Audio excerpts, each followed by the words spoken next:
So hello guys, एक और lecture के साथ। और आज का लेक्चर बहुत ही स्पेशल होने वाला है क्योंकि आज के लेक्चर का जो टॉपिक है वो रिप्रोडक्शन इन प्लांट्स है। रिप्रोडक्शन इन प्लांट्स बहुत ही स्पेशल टॉपिक है और ये नीट में कह सकते हैं कि उस बेसिस पे देखा जाए कि इनपुट और आउटपुट के बेसिस पे तो बहुत स्पेशल चैप्टर है कि कम इनपुट में आप ज़्यादा आउटपुट निकाल सकते हो। Reproduction in plants. तो ये लेक्चर स्टार्ट करने से पहले एक स्पेशल बात बता दूं कि चैनल को सब्सक्राइब जरूर करना। ये स्पेशल इसलिए है क्योंकि लगातार आपको लेक्चर्स मिलते रहे। नोटिफिकेशन जरूर ऑन रखना कि लेक्चर्स टाइम टू टाइम आपको मिलते रहें और जो भी आप लेक्चर देख रहे हो उसको लास्ट तक देखिए और सीरीज वाइज देखिए। जब तक आप सीरीज वाइज नहीं देखेंगे तब तक उसकी इंपॉर्टेंस नहीं पता लगेगी, तब तक सही मायने में जो आप गेन करना चाहते हो वो गेन नहीं होगा। तो प्लीज़ आखिरी तक लेक्चर देखिए और सारी बातों को बहुत ध्यान से सुनना, कोऑपरेट करते रहना और जो भी आपके एक्सपीरियंस हो कमेंट बॉक्स में जरूर लिखना। प्लीज़ शेयर बहुत नेसेसरी है, ज़्यादा से ज़्यादा शेयर करिए, जितना शेयर हो सके उतना पॉसिबल है। जैसे आप इसका पूरा फ़ायदा उठा रहे हैं, दूसरों को भी फ़ायदा मिलना चाहिए, तो प्लीज़ शेयर करिए। तो आज के लेक्चर को स्टार्ट करते हैं। Reproduction in plants. Reproduction in plants में देखा जाए तो सबसे स्पेशल बात आती है, what is a life span. What is life span? Life span का मीनिंग होता है it is a total period of time from organism birth to natural death. Organism के सही जन्म से लेके प्राकृतिक मृत्यु तक का जो एक समय होता है उसको हम लाइफ स्पैन कहते हैं। कि जन्म से लेके नेचुरल मृत्यु, प्राकृतिक मृत्यु तक का जो एक एवरेज टाइम पीरियड होता है, इसी को हम लाइफ स्पैन कहते हैं। इसी को हम लाइफ स्पैन कहते हैं। इसको इस तरीके से आप एक्सप्लेन कर सकते हैं, it is a total period of time from birth to natural death. From birth to natural death तक का time period known as life span. Example, जैसे एग्जाम्पल में banyan tree, टॉर्टॉइस का देखेंगे। टॉर्टॉइस तो बैंगन या टॉर्टॉइस का देखा जाए तो बैंगन का होता है ऑलमोस्ट 200 ईयर्स। 200 ईयर्स बैंगन ट्री का लाइफ स्पैन होता है और टॉर्टॉइस का 150 to 200 ईयर्स लाइफ स्पैन होता है। कि इतने टाइम पीरियड तक टॉर्टॉइस, एवरेजली ज़्यादातर टॉर्टॉइस इतना एक टाइम पीरियड इस अर्थ पे गुजारते हैं। जन्म से लेके नेचुरल डेथ तक का जो टाइम पीरियड है टॉर्टॉइस का, कछुओं का, वो 150 से 200 ईयर्स के बिटवीन है। बैंगन ट्री में देखा जाए तो बैंगन ट्री का लाइफ स्पैन जो एवरेज निकलता है वो 200 ईयर्स है। 200 ईयर्स। ओहो, हमारा तो चैप्टर रिप्रोडक्शन पे बेस्ड है, लेकिन रिप्रोडक्शन से ये लाइफ स्पैन का जो टर्म है रिलेट करता है। इसके बाद हम बात करते हैं कि रिप्रोडक्शन की इंपॉर्टेंस क्या है। Importance of reproduction.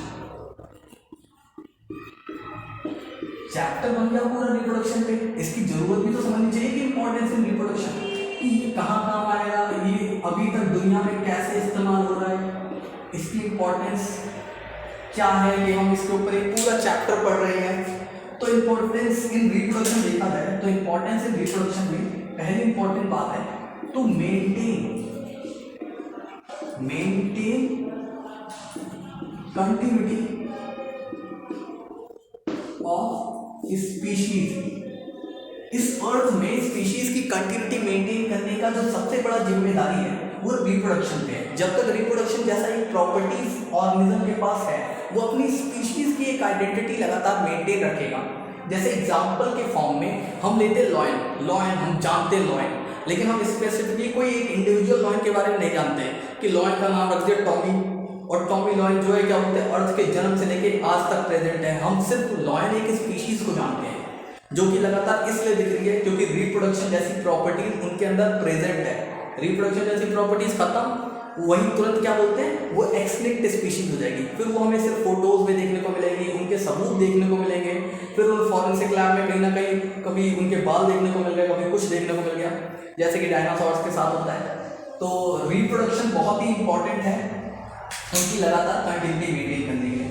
एक और स्पेशल कैरेक्टरिस्टिक्स है for variation in species, for variation in species required sexual reproduction. Sexual reproduction के अंडर में बहुत ही नेसेसरी है वेरिएशंस को लगातार मेंटेन रखने के लिए, वेरिएशंस को लगातार डेवलप करने के लिए। वेरिएशंस लगातार डेवलप होने चाहिए स्पीशीज में, इसकी बहुत जरूरत पड़ती है आने वाले टाइम में। इसीलिए सेक्सुअल रिप्रोडक्शन की इंपॉर्टेंस यहीं से बढ़ जाती है। अगर मैं वेरिएशंस की एक इंपॉर्टेंस की बात बताता चलूं तो वेरिएशन इसलिए नेसेसरी है, ओ सॉरी, वेरिएशन नेसेसरी है to adapt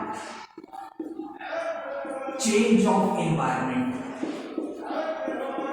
change of environment को इजीली अडैप्ट करने के लिए वेरिएशंस का बहुत बड़ा रोल है, वेरिएशंस का बहुत बड़ा रोल है कि चेंजेस को वो अडैप्ट कर सके, चेंजेस को अडैप्ट कर सके।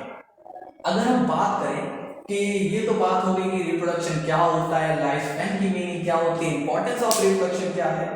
अब इसके बाद हम बात करते हैं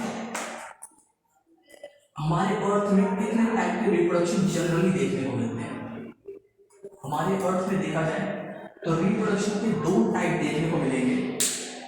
रिप्रोडक्शन के दो टाइप, एक asexual reproduction and second one is sexual reproduction. Sexual reproduction, asexual और सेक्सुअल रिप्रोडक्शन को थोड़ा डिटेल में समझते हैं। It is that type of reproduction,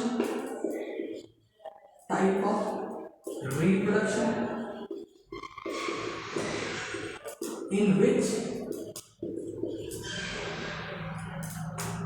fusion and fertilization of gametes not occurred। Asexual reproduction वो रिप्रोडक्शन है जिसमें सिर्फ और सिर्फ एक इंडिविजुअल काफी है न्यू ऑफस्प्रिंग को जनरेट करने के लिए, न्यू ऑफस्प्रिंग को दुनिया में लाने के लिए। इसमें स्पेशल बात यह है कि इसमें दो गैमेट्स फॉर्मेशन नहीं होते हैं कि उनका आपस में फ्यूजन हो, फर्टिलाइजेशन हो, तब नया फॉर्म डेवलप होगा। इसमें ये नेसेसरी बिल्कुल भी नहीं है जो कि सेक्सुअल रिप्रोडक्शन में नेसेसरी है। इन दिस रिप्रोडक्शन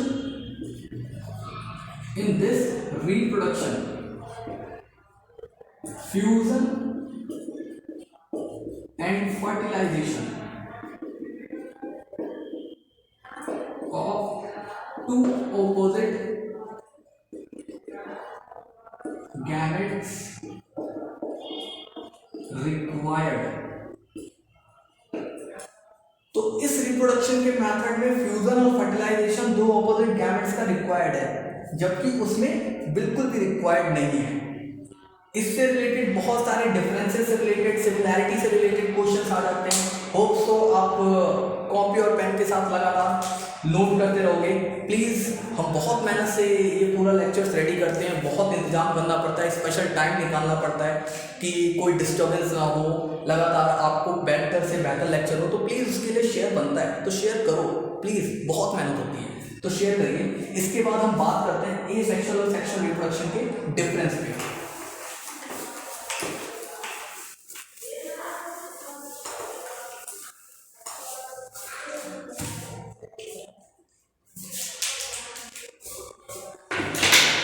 अब जाना कैसा है asexual and sexual. Asexual reproduction uniparental, एक ही पेरेंट से काम चल जाता है, एक अकेला पेरेंट एसेक्सुअल रिप्रोडक्शन शो कर सकता है। लेकिन सेक्सुअल में जनरली बाय पेरेंटल, दो पेरेंट्स की रिक्वायरमेंट होती है, एक मेल एंड फीमेल की रिक्वायरमेंट होती है सेक्सुअल रिप्रोडक्शन में। इसके बाद ये सेक्सुअल रिप्रोडक्शन फास्ट एंड